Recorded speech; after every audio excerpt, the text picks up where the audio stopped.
Join I Am a Watchman Ministries Managing Editor Joe Kerr with co-host Dylan Burrows, bringing you a fascinating discussion regarding the importance of Bible prophecy and Christian living today as it relates to our responsibility as believers to be watchmen.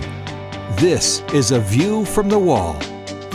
Welcome to A View from the Wall. I'm Dylan Burrows here with Joseph Kerr, and we are honored to be with you today. During a recent press briefing regarding the coronavirus, MyPillow CEO Mike Lindell shared these powerful words. What MyPillow has done, we've established an internal task force which is monitoring future needs of companies across the country as a result of this pandemic. And given our position, we've begun to research and develop new protocols to address the current and future needs of U.S. businesses across multiple sectors. MyPillow has designated some of its call center to help U.S. companies navigate the many issues that resulted from this pandemic. We've dedicated 75% of my manufacturing to produce cotton face masks. In 3 days, I was up to 10,000 a day. By Friday, I want to be up to 50,000 a day. I'm proud to manufacture our products in the United States, and I'm even more proud to be able to serve our nation in this great time of need. Thank you, Mr. President, for your call to action which has empowered companies like MyPillow to help our nation win this invisible war. Now I wrote something off the cuff, if I can read this. Okay. God gave us grace on November 8, 2016, to change the course we were on. God had been taken out of our schools and lives. A nation had turned its back on God. And I encourage you to use this time at home to get back in the Word, read our Bibles, and spend time with our families. Our president gave us so much hope where just a few short months ago, we had the best economy, the lowest unemployment, and wages going up. It was amazing. With our great president, vice president, and this administration, and all the great people in this country praying daily, we will get through this and get back to a place that's stronger and safer than ever. Well, with that, Mike Lindell, welcome to A View from the Wall. Well, thanks for having me on. Yeah, that was, this is my 87th interview since that day because of the controversy. Yeah, well, God did something phenomenal during that time. And I know, Mike, that many people instantly recognize your voice as the MyPillow guy. They know you're the man behind that company. But this briefing was a powerful moment in our culture. Tell us a little bit about the story behind the speech that took place that day. Well, it was about, I had been invited to the White House about 4 days prior to come to a round table and with the vice president. And they wanted some remarks. And I said, well, why did they want the remarks approved? And so I sent in the remarks, and not the ones you just read, but I sent these in. They just wanted us to say what we were doing with our companies. And because I had switched over to manufacturing to making face masks. And so I flew to Washington, D.C., and I get in the White House, and we had our round table with the other CEOs, and the vice president was in there, and everybody went around and talked and asked different questions. And then the president came in, and he talked for a little bit and talked to all of us again, and then he left, and we went to leave the round table, and I said to the vice president, I said, well, we didn't read our remarks. And he goes, oh, no. He said, they're probably going to call you up. He'll probably call you up outside at the Rose Garden. And I said, really? So then we went in the other room by the Oval Office, and everybody was talking. The president was talking to CEOs, and I thought, you know what? If I get to talk out there, I was looking at my sheet, and I said, I'm gonna give a good message of hope to the people. And I flipped it over, and I started making some notes. And all of a sudden, they go, "Well, we got to go out. Let's go out." And I'm going. All I said was a prayer. I said, "God, please let me read my writing." And like this, and I got out there, and we had not practiced anything. Nobody had said anything. I didn't even know we were going to be called up. They had me sitting right in front of the podium, vice president right next to me. And then sure enough, he says, okay, you guys come on up. And I didn't know I was supposed to go around. So I walked straight up the podium. And so the other CEOs, he kind of held him back, and it was just me and him. And then I read the first part, and that's where I turned to him and said, Mr. President, do you mind if I read something off the cuff? And he said, sure. And then, it was, that's when I said those remarks. And I didn't realize how an impact it would make. We went back in the White House afterwards, and the vice president said, Mike, he goes, you've opened up the heavens or something like that. He just goes, wow. He gave me confirmation that it was okay, because I didn't even know what did I just do? Well, the president and I talked with and the other CEOs, and he didn't even say a thing about it. But when I left the White House, I had 750 text messages. I didn't even know that many people had my phone number. And then I looked at my Twitter and my Facebook. I looked at my Twitter and my Facebook, and it was literally just spinning. It was like, I go, wow, what did I do? And then I was getting calls by every media outlet, and then some of them started bad-mouthing me, and here we are today. Well, we won't badmouth you, Mike, we promise. You mentioned briefly what you and your company are doing, but give everybody a little detail on that, because not everybody's heard this story. Talk about what you're doing for the medical community. Right. Well, what I did about 3 weeks ago, I told my employees 4 weeks ago now, I said, you guys start making some masks. I want to see some prototypes. And then I heard that there was a need, and the president had reached out for private sector and made a comment. we're all in this together. And I sent an email to the White House, to the vice president, and his office said, go to this. They had like a coalition set up.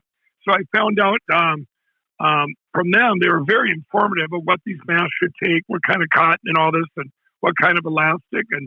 And fortunately for me, I had the perfect MyPillow fabric for that.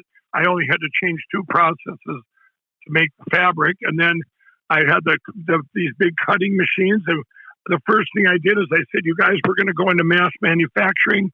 And I said, so we took our building and 75% of our production, we switched over to mask, and we trained the employees. That took more than a day. And then there was some of the places, like the hospitals, wanted them to be washed. So I got a hold of my buddy, a commercial cleaning place in Launder. So we were able to. I was working till midnight that night. I remember trying to see how they would come out, laundering them, and the whole process. And then I wanted to make it safe for my employees. I said, here's what I want.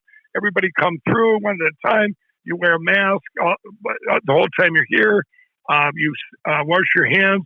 We put the machines about 8 feet apart, and everybody can take breaks whenever they want alone. And within 3 days, we were up to 10,000 masks a day.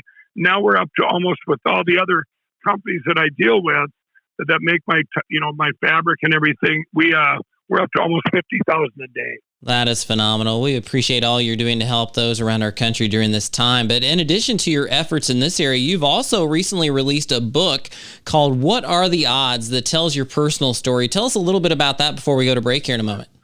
Yeah, it took 7 years to write the book, and it's a book. I've had quite a journey. I've had 14 near-death experiences. I used to be a crack cocaine addict. I was a compulsive gambler. You go through, I was a professional card counter. I've had so many entrepreneur experiences. I had a drug dealer's actually do an intervention on me when I ended up quitting everything in 2009, January 16, 2009. But it's a book that's going to help everyone in this time. I'm actually coming 2 weeks from now with a commercial. You'll see it all over TV. I pre-printed the book. I'm self-published. I even bought my own paper. I have 3 million copies sitting there ready to go and the money's going to go to help my Lindell Recovery Network, which is going to help addicts all over the country get out of addiction. We get through this pandemic. This was all set up before this. And so I'm excited to help people get through addiction and everything else. But the book was you're going to read it. You're going to go, wow, this is like the best fiction book ever. Then you're going to go, wait a minute, this is all true. So. That is incredible. We're excited about this Lindell Recovery Network, as well as the other work you're doing, and we're going to talk about that more in just a moment here on A View from the Wall. So stick with us.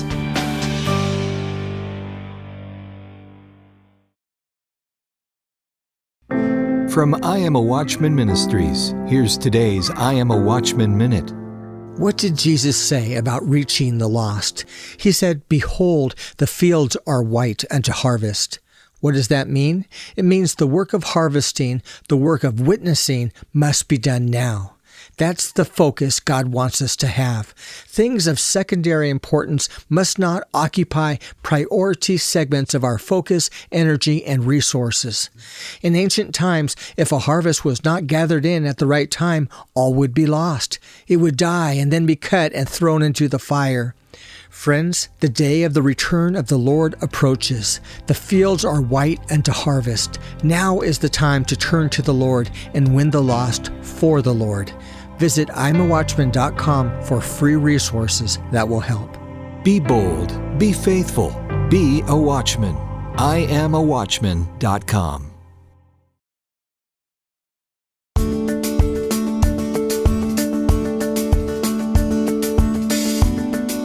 Welcome back to View from the Wall. This is Dylan Burrows along with Joseph Kerr, and we've been talking with Mike Lindell, CEO of MyPillow. We've been highlighting his efforts regarding the recent coronavirus to help so many Americans. And in this segment, we want to hear about the why behind your efforts. And Mike, you make this statement. You say that the pillow is just a platform for a much bigger thing, that my calling is to speak out the word of Jesus. And I've noticed that cross necklace you wear in all of your commercials. Tell us a little bit about what that means to you. I got the pillow idea in a divine dream from God in the first place, but I still wasn't saved. And anyway, and I always wore my cross on TV. But before that, this is in 2008, and this kind of defines it. The drug dealers had, I come out of the room, and I'd been up for 14 days, and they did it. All three of them were standing there, the biggest dealers, and they did like this intervention. They go, we're cutting you off. You've been up 14 days, and you're going to bed. And two of them left. One of them stayed up, but he finally fell asleep. So I went down to the streets of Minneapolis, and I couldn't buy crack anywhere. And I came back upstairs, 2:30 in the morning, and he said, give me your phone. And he said, I'm taking a picture. You're going to need that for that book. Now, here's what he said. He goes, you've been telling us for years that MyPillow is just a platform for God, and you're going to come back and help us all someday get out of this addiction lifestyle, and we're not going to let you die on us. Now, two of those guys are born-again Christians, work for me at MyPillow. But it's for me, when I was finally saved, this is February 18, 2017. I mean, I quit everything by the grace of God in January of 2009. But then once I was completely saved and surrendered, now I'm able to go out and use this platform like I would see about fame, basically, where I went to U.S. Bank Stadium shortly after that, and 50,000 millennials, I told my story. And 3 weeks later, my granddaughter and I are at an amusement park in Minnesota, and all these millennials that were there in these little ZB ages or whatever they are, the Z age, they come up and they're going, wow, and there were Christian bands there and everything, but they go, it's your story that I found Jesus, and it was just amazing for me to hear that I was on the right path and able to use my story.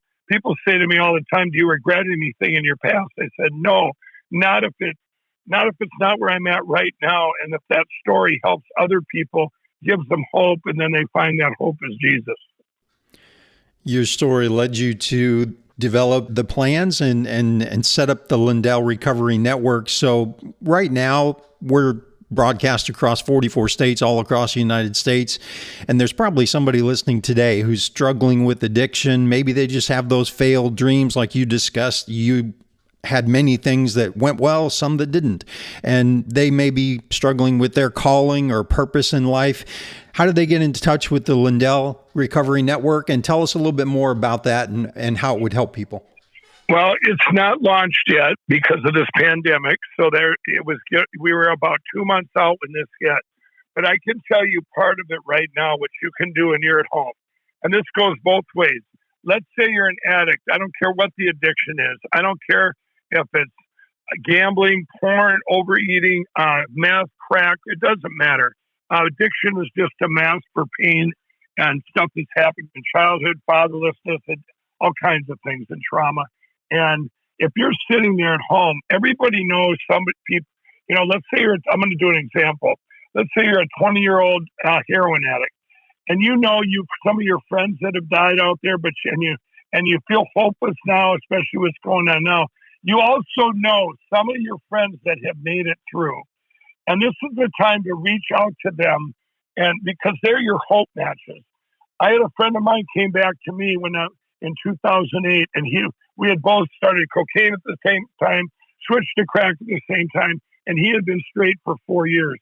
And I had all kinds of questions for him that only I would trust him. And so if you're there, and on the other hand, so if you're an addict, reach out to somebody, one of your friends, you got time right now, FaceTime him, talk to him. How did you get through? And that will be your hope match.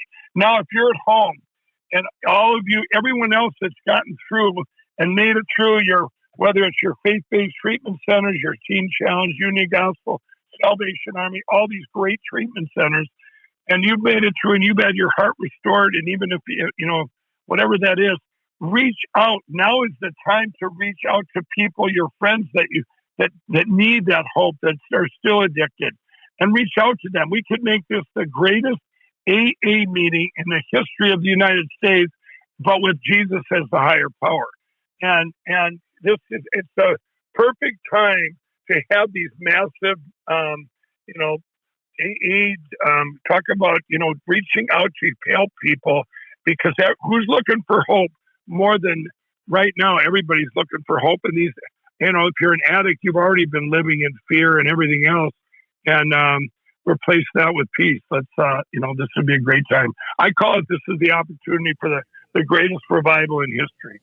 Amen. Well, those are such good works. I want to encourage you as we continue our conversation, if you're watching this or listening to this online, to go to MikeLindellsBook.com. That's MikeLindellsBook.com. See his new book, What Are the Odds?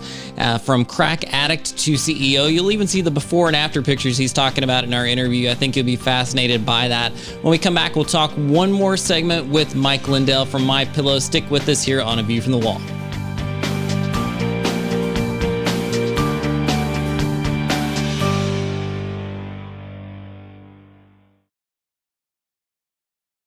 The I Am a Watchman ministry is supported by people just like you, so that we can continue in our call to encourage, disciple, educate, and bring people from all tribes and tongues into a right relationship with Jesus. The I Am a Watchman ministry desires to reach the lost, encourage and equip believers, and prepare for the return of the Lord.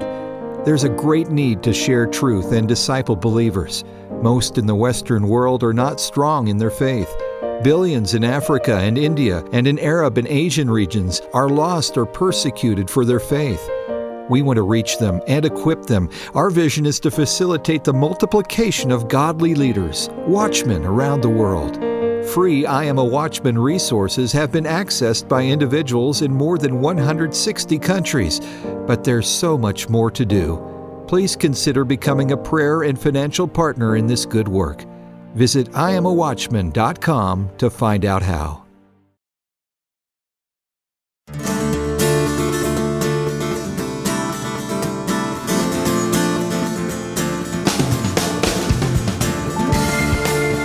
Welcome back. We're here with Mike Lindell, CEO of MyPillow, and Joe and I have been having a wonderful conversation talking about God's impact in and through his life. And in this segment, we'd like to share some ways we can encourage others during this difficult time in our nation.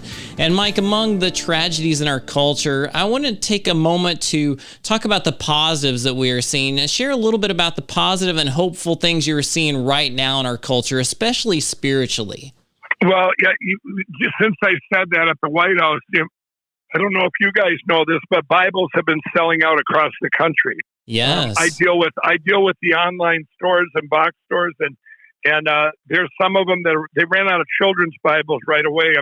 I mean, it's just people are getting back in the Word, and people are when things are good, when things are going good, people tend to not reach out for their faith. They might go to church on Sunday to clear their conscience. Who knows?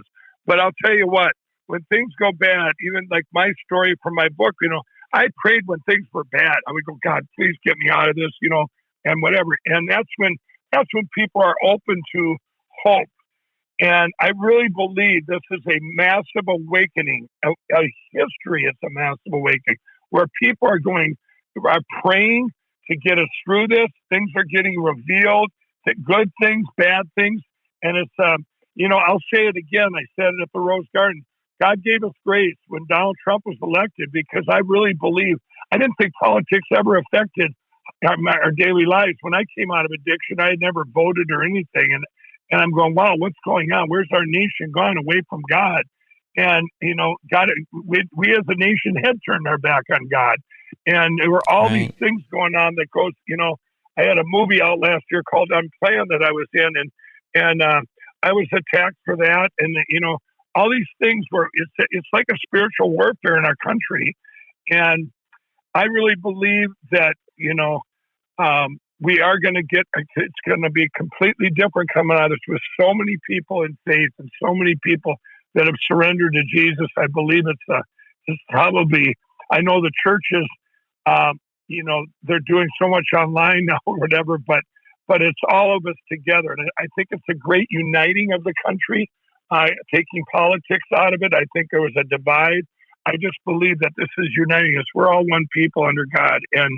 And I think those are the great things that are going to come out of this. And we're going to look back and say, just like 9/11, when that happened, when 9/11 happened, we became a safer nation for terrorism and stuff.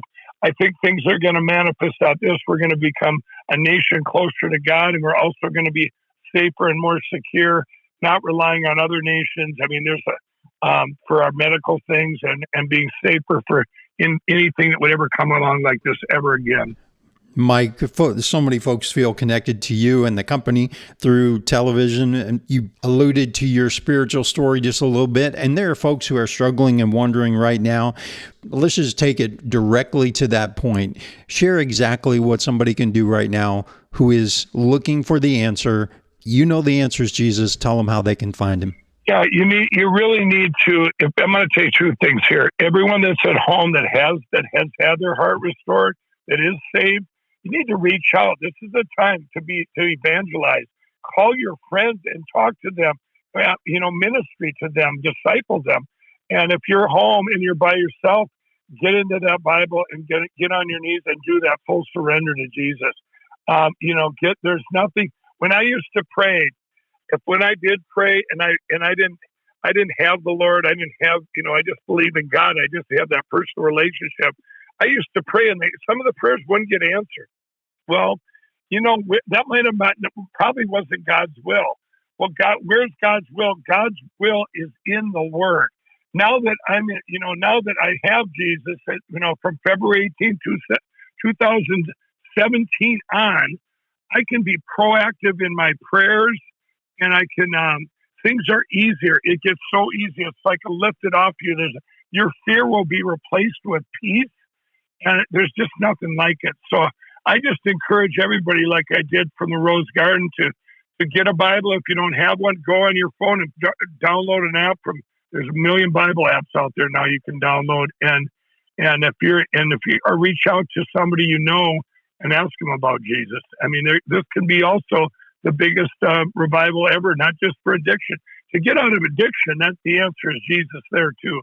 It all points to that. We're all on this earth for a short time. We're talking about eternity, salvation, and transformation. Well, that is so well said. And we'd like to close each program with a word of encouragement and a challenge to our Watchman audience. These are our friends who are focused on what God is doing in these last days. So as we conclude in the last minute or so here, Mike, give us some words of encouragement you'd like to share with those who are listening today. Well, I just want to tell everyone we are going to get through this. I left the White House. I was hopeful. I'm always an optimist. But when I was there and I seen what our president's doing, the vice president, and all these things that they're doing, making these great decisions, God put these people in place for us for such a time as this. And they're making great wisdom decisions, not based on politics, based on input, that based on it's like a vacuum cleaner of knowledge. And I also know there's so many states out there that are doing great things and there's so many things that are getting set up for how we're going to be able to get back to work. And it's going to be sooner than everybody thinks. I truly believe that. There's been so many powerful prayers going out, and I just want everyone to have confidence and faith, and we will get through this. It'll be different for a while, and it'll be different in the long run. But just you gotta look at that carrot way out in front of us. That and I know there's business owners that are living in fear right now. That everybody's in the same thing, so it kind of, you can kind of take the fear out of it. There's kind of a camaraderie thing that we're all in this together, but no one's going to be left behind. And I believe that, no one's going to, that's it right there. No one's going to be left behind. We're all going to be taking care of everybody, and everybody's taking care of us. So that's my words. And that Jesus has his hand in all of this, and keep your prayers, keep praying for our leaders to have great discernment and wisdom, and keep praying for day by day that things get better and better. We've been talking with Mike Lindell, and you can go to MikeLindellsBook.com, get a copy of What Are the Odds? We'd love for you to hear more about his story, how God has changed his life and can change yours as well. And of course, we'd like to encourage you to go to our website as well at IamAWatchman.com. IamAWatchman.com. You can get tons of resources on Bible prophecy, on spiritual growth, on Christian worldview. We'd love to help you any way we can. So reach out to us there. Thanks again for being with us here on A View from the Wall. We'll be with you next time. A View from the Wall, in association with I Am a Watchman Ministries, exists to equip a worldwide audience with biblical truth, sharing it with others, and being prepared for Christ's imminent return. The team seeks to encourage, inspire, and equip watchmen for such a time as this. For information about the ministry and upcoming events, visit IamAWatchman.com. A View from the Wall is made possible by the team of dedicated pastors, editors, and the many contributors of I Am a Watchman Ministries. To support our efforts, give online at IamAWatchman.com and click on the Donate button. Thanks for listening, and join us again next time on A View from the Wall.